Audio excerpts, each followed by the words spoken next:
Assalamualaikum warahmatullahi wabarakatuh. Jirra jirtu kabajamtoota dhaggeeffattoota hordoftoota peejii koo baga jiraattan anas jira kunoo ollee bullee barii arguuf akkuma jedhamu gaa har'a geenye jirra. Mee isin akkamnaa jirtan jireenya akkamii? Alhamdulillah na biraa baay'ee tokko bareedduudhaan isinin jedha. Har'a sigaa informationii haala yeroo irratti qabadde COVID-19 dhaan wal qabsiisuudhaan jechuudha. Isinif qabadde dhiyaadheetin jira. Isinis aga xumura viidiyoo kanaatti na hordofan affeerraa kooti jechuudha. Irraa haala yeroo irratti haala guyyaa oolmaa guyyaa hadhaa akkasuma immoo biyyoota keenya akkasuma namoota biyya keenyatti balaa dhukkuba kanaatiin lubbuu dhabaa akkasuma namoota dhukkuba kanaan qabaman irraa darbinee jechuudha. Kan biyyoota arabaa kanas akkasumatti immoo kan biyyoota alama guutuu kana jechuudha. Lakkoofsa namoota dhukkuba kanaan qabamanii jiranii namoota akkasumatti immoo balaa dhukkuba kanaatiin lubbuu dhabanii jiran guutuu alamaa irratti akkasuma namoota immoo fayyan kan gaggabaabsinee wajjin laaluu ta'a jechuudha. Isin haga xumura qophii kan kootiitti qaama qalbiin na hordofan affeerraa kooti. Egaa hordoftoota kabajamtoota hordoftoota koo akkuma isin jechuudha gabataa gubbaa irratti argaa jirtan jechuudha. Kallattiidha yeroon gara qophii kiyyaatti isin dabarsu lakkoofsa namoota jechuudha. Lakkoofsa namoota dhukkuba kanaan qabamanii jiranii akka guutuu alamaatti kan laaluu ta'a. Itti aansinee akkuma reefu isin hime jechuudha namoota lubbuu dhaban akkasumatti immoo namoota immoo fayyan sana booda tartiibaan jechuudha gara sadarkaadha warra tarree takka aga 10 kaa'aman wajjin laallee kan biyyoota arabaas gaggabaabsinee wajjin laallee kan biyya keenya tartiibaan haga dhumaatti kan wajjin laallu ta'a. Isinis tartiibaan haga dhumaatti na hordofaan isinin jedha irra deebisee gamanumaan namoonni peejii kiyyaaf haaliya taatan baga nagaan dhuftan anaa dhufuun isinin jedha. YouTube channel keessan keessa seenuudhaan Abliina Tube jettanii kan gubbaa jalqaba irratti argamu kanarratti jechuudha. Kan suuraan kiyya mul'atu kanarratti kilik gochuudhaan bakka diimtuu kana tuquudhaan subscribe godhaa. Akkasuma mallattoo alarmii tuquudhaan on kan jettu gubbaa irratti kilik hoggaa gootan viidiyoon akka na biraa hojjetamee gadhiifameen kallattiidhaan akka isin bira ga'u ta'a jechuudha. Egaa amma akkuma erga beeksisa booda gara barnootaatti isin dabarsa. Egaa akkuma isin agartan kana lakkoofsi baay'ee dabalee jira. Guyyaa haga hadhaatti jechuudha guutuu alamaa irratti namoonni dhukkubichaan qabamanii argaman jechuudha. Data international irraa akka argannetti jechuudha namoota miiliyoona 7,394,905 qaqqabee jira. Akkasuma namoonni haga hadhaatti lubbuu dhaban namoota 4,416,88 qaqqabanii jiran. Namoonni dhukkuba kanarraa fayyan yookaan dandamatan namoota miiliyoona 3,725 qaqqabee jira jechuudha. Ammaan kana gara tarree takka haga 10 warra jiran warra sadarkaa qabatanii akkasumaan biyyoota inni itti cimee jiru akkasuma inni keessaa fooyya qabu akkasuma immoo biyya kamirratti immoo jabeessee jira kan jedhu kan laallu ta'a jechuudha. Gara sanatti deemaa irraa obsaan eeggadhaan isinin jedha. Egaan akkuma isin agartan jechuudha haala kanaan nu baasee jira. Sadarkaadhaan gaa haala kanaan kaa'amanii jiru jechuudha. Akkuma isin asirratti argaa jirtan mul'ata jedheetii yaada sirriitti mul'ata. Egaa akkuma isin agartan kana jechuudha Ameerikaan lakkoofsa tokko irratti teessee jirti akkuma duraan ilaalaa turretti jechuudha. Lakkoofsa tokko irratti kan argannu Ameerikaa yoo taatu guyyaa hadhaa akkuma isin agartan kana namoota jechuudha 10,000 fi namoota 10,429 guyyaa hadhaa dhukkubichaan galmaa'ee oole jechuudha. Akkasuma namoonni guyyaa hadhaa dhukkubichaan biyya Ameerikaatti lubbuu dhaban namoota 499 yoo ta'u akka waliigalaatti biyya Ameerikaatti haga addaatti namoonni balaa dhukkuba kanaatiin lubbuu dhaban namoota 1,414 fi 47 qaqqabeera. Kanneen fayyan akka waliigalaatti kan fayyan namoota 791,452 yoo ta'u namoonni dhukkubichi irratti argaman biyya Ameerikaa keessatti namoota miliyoona 2,55,978 sadarkaa tokkoffaa Biraazil lammaffaa irratti kan argamtu jechuudha. Guyyaa hadhaa namoota 5,477tu dhukkubichaan qabamee oole kan du'e 204 akka walii guyyaadhaa kan du'an 204 yoo ta'u akka waliigalaatti namoota 38,701 qaqqabeera. Kanneen fayyan namoota 380,300 kanneen akka waliigalaatti immoo dhukkubichi irratti argame jechuudha. Namoota 747,561 jechuudha. Ruusiyaan sadarkaa sadaffaa irratti kan argamtu guyyaadhaa namoota 8,404tu qabamee oole. Guyyaadhaa kan du'an 216 yoo ta'u akka waliigalaatti kan du'an 6,358 kanneen fayyan namoota 252,783 akka waliigalaatti Ruusiyaa keessatti namoonni dhukkubni kun irratti argame jechuudha. Namoota 493 fi 657 sadarkaa sadaffaa irratti argamti Ruusiyaan. UK'n akkuma agartan sadarkaa afuraffaa irra jirti. Guyyaadhaa nama 1,300tu galmaa'ee kan du'e guyyaadhaa kan du'e 255 yoo ta'an akka waliigalaatti kan du'an namoota 41,128 jechuudha. Akkasuma namoonni biyya UK keessatti dhukkubni kun irratti argame jechuudha. Namoota 2,290,143 sadarkaa afuraffaa. Spain shanaffaa irratti kan argamtu guyyaadhaa nama 314tu galmaa'ee fooyya'insa bareedaa jira. Kan du'e hin jiru.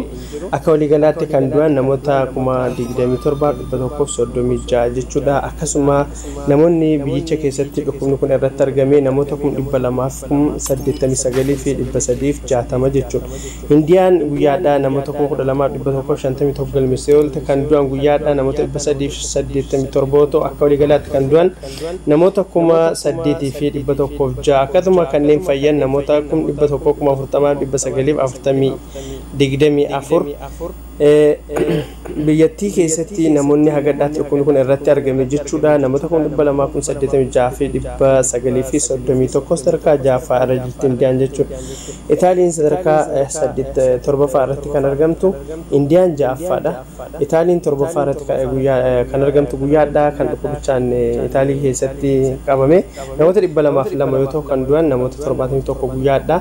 Akka waliigalaatti kan du'an namoota 34,114 yoo ta'an kanneen fayyan namoota 169,939.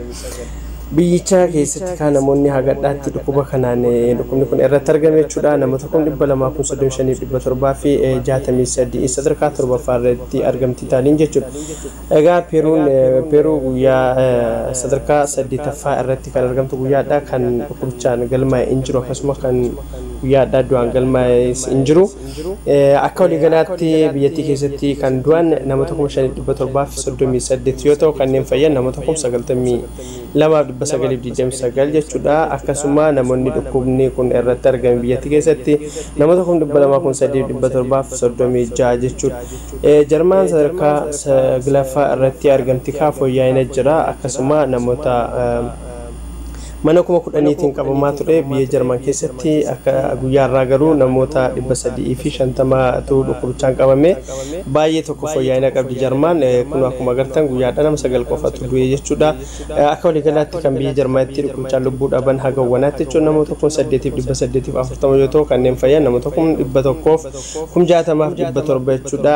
Akkasuma namoonni biyyattii keessatti dhukkubichi irratti argame jechuudha namoota 1,186,800 fi 66 sadarkaa 9ffaa irratti argamti. 10ffaa irratti kan argamtu Iraan yoo ta'u guyyaadhaa namoota 2,011tu dhukkubichaan qabamee oole. Kan du'an namoota 81 guyyaadhaa. Akka waliigalaatti kan du'an biyyattii keessatti namoota 8,506 jechuudha. Kanneen fayyan namoota 140,590 akkasuma biyyattii keessatti namoonni kun irratti argamu namoota 1,778 jechuudha.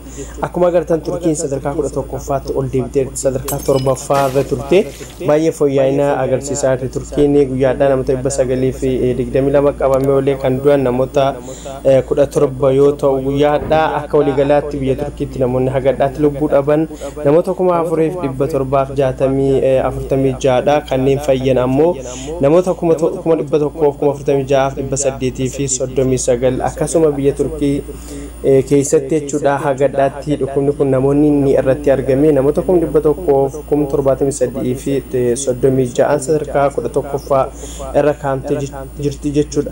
Akkuma agartan Faransaay 12ffaa irratti argamti guyyaadhaa namoota 545 galmaa'ee oolee kan du'an guyyaadhaa namoota 23 yoo ta'u akka waliigalaatti biyya Faransaaytti kan du'an namoota 29,319 akkasuma kanneen fayyan biyyattii keessatti namoota 71,832 jechuudha.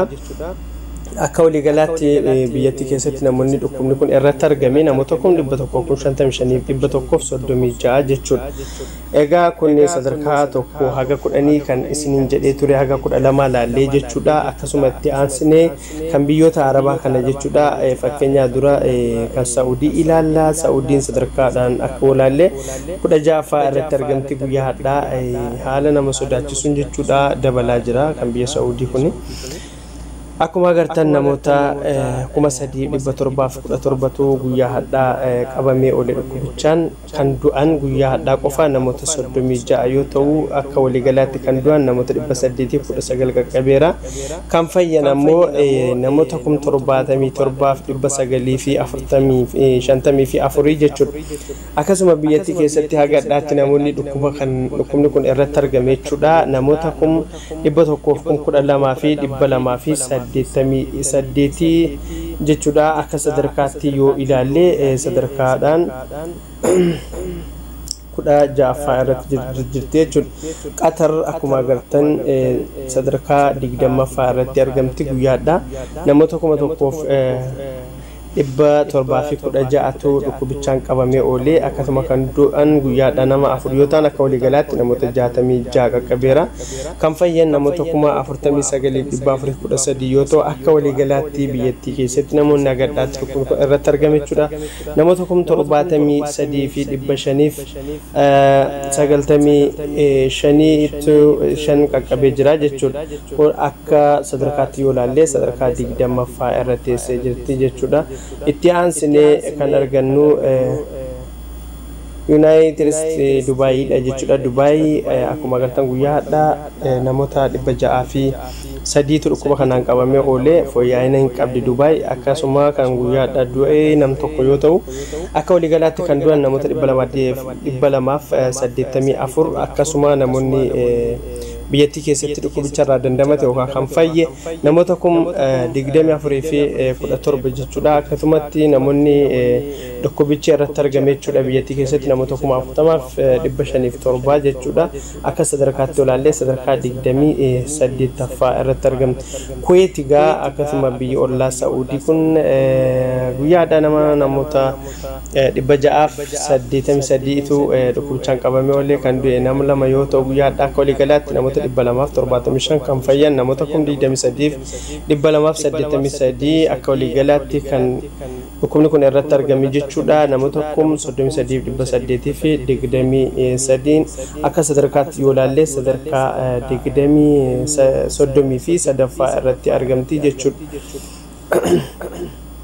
Itti aansinee kan argannu Oomaan yoo ta'u akka sadarkaatti 43ffaa irra teesseetti guyyaadhaa namoota 689tu galmaa'ee oolee kan du'an guyyaadhaa nam tokko ta'u akka waliigalaatti namoota 84 qaqqabanii jiran. Akkasuma kan fayyan ammoo Oomaan keessatti jechuudha hagadhaatti namoota 5,640 yoo ta'u akka waliigalaatti biyya Oomaanitti namoonni dhukkubni kun irratti argame namoota 18,883 47 jechuudha. Bahariin akkuma agartan sadarkaa 48 faarratti argamti guyyaadha.